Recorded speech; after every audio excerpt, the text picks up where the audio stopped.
Hey, what's going on, everybody? Anthony here with Duke City Aquariums, and today we're going to be talking about fish food. So let's get into it.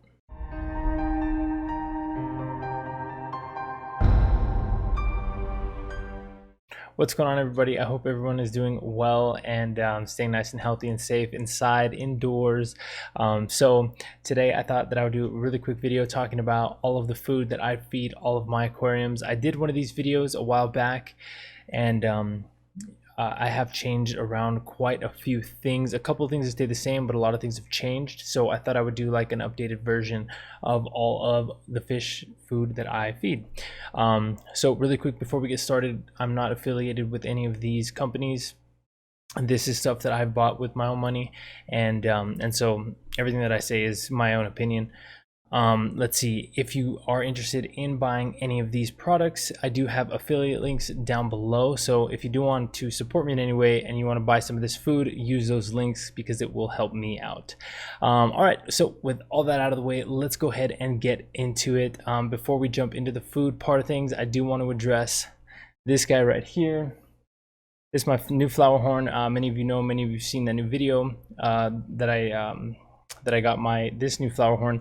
I did have another flower horn in this aquarium, Duke. He passed away a few months ago, but now this is my new flower horn, and I did put up a poll asking you guys to come up with a name for him, right? And a lot of people responded to it, and out of the top 5, the name that got the most votes was Corona, and I think that was really funny. I don't know if you guys are trolling me or not.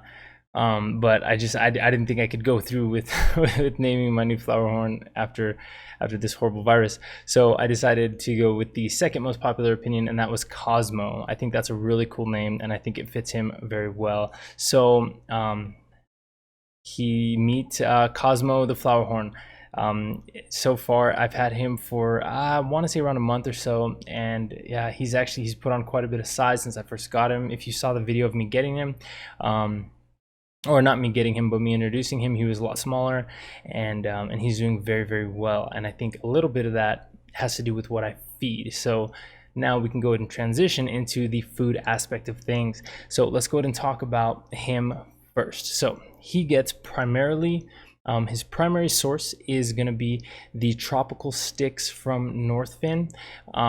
They are still a little bit too big for him to eat. So what I do is I take about 3 sticks and I break them in half, and then that makes it a little bit more manageable size for him to go ahead and consume. Okay, so I do that. The next thing that he'll go ahead and grab like once a day or once every other day is going to be the Veggie Pro from Northfin as well. This is high in spirulina, really healthy for pretty much all fish can eat it. So I mainly use that to help with his digestive system and all that good stuff, which seems to be working amazing because he poops like a machine. So yeah, helping out quite a bit. And then the last thing that I have is the Krill Pro from Northfin. I said that in the video when I introduced him, that's what I feed him. I love that food. It's really, really good. And he gets that about 2 to 3 times a week, one feeding. In terms of how many times a day do I feed him 3 to 4 times every single day, but very, very small amounts. So just enough to keep him hungry and active throughout the day, but enough to where he's actually growing quite a bit. All right, so that is enough for Cosmo. Let's go ahead and hop on to the aquarium right next to him. That is the 55-gallon Mbuna aquarium. This is the most recent aquarium that I have set up on this channel. It houses 2 colonies of Pseudotropheus solosi. They are an Mbuna, that same species. The females are yellow and the males turn blue and black. And for those of you who don't know, Mbunas do prefer a more veggie-based diet. So right now what I'm feeding them is the Veggie Pro from Northfin as well. That is their primary source of food, and I feed them 2 to 3 times every single day.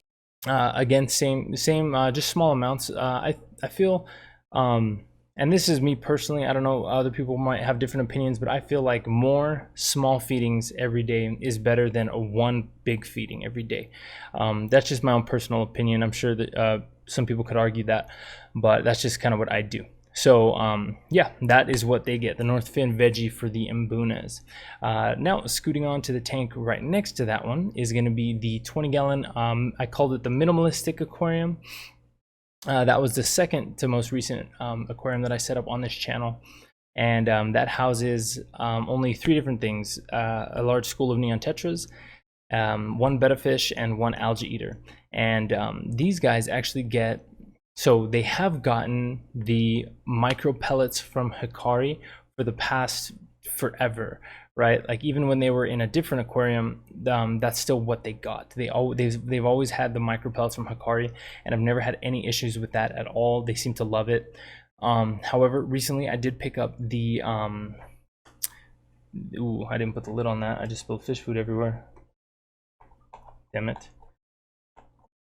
Extreme Aquatic Foods, the Nano. So that one is from Extreme.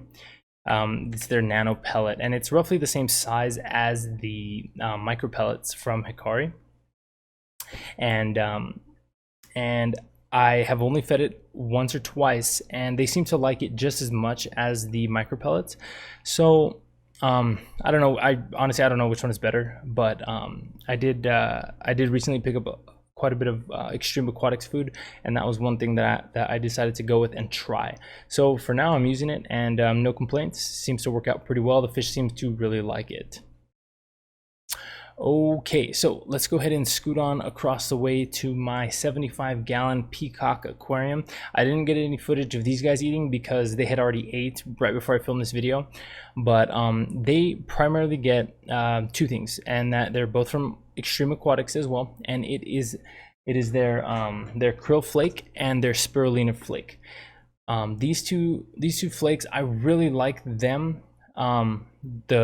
The reason why I also feed the krill as a primary, or not the krill, the spirulina as a primary, is because I have 4 Mbunas in that aquarium.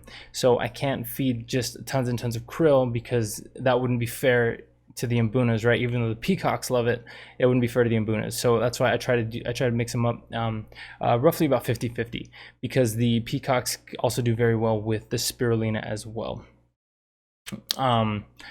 So let's go ahead and see. One thing that I will say about the spirulina flake from the Extreme Aquatics is that I don't like the flake size. The one thing, they might make it in a different size, I don't know, but the one that I have, the flake size in the spirulina compared to the flake size in the krill flakes are huge. They're humongous. The krill is a lot more crushed up, a lot more fine, and I find that just kind of makes a mess with the bigger fish in there. So it's like, it looks like it's snowing in there after I feed them that food for like 30 minutes or whatever. But other than that, everything, they love it and I like it. So I have no complaints with the Extreme Aquatic flake foods that I've been feeding. And rounding out this episode is going to be my last aquarium. That's going to be my 18-gallon saltwater aquarium. This is my my very first aquarium, saltwater aquarium that I've ever put. So I'm kind of learning with as I set this aquarium up, and as it gets going, I'm kind of like learning as I go. So just doing a lot of research on it. But one thing that I do feed these fish and that I found works very, very well is also from Extreme Aquatics, the same krill flake food. The only thing is, as I mentioned, the flakes are huge, and all I have in there is 2 little clownfish. So what I do is I crush it, and I crush it up really fine, and I sprinkle it in there, and they seem to really like that. Again, I didn't get any footage of these guys eating because I had just fed them.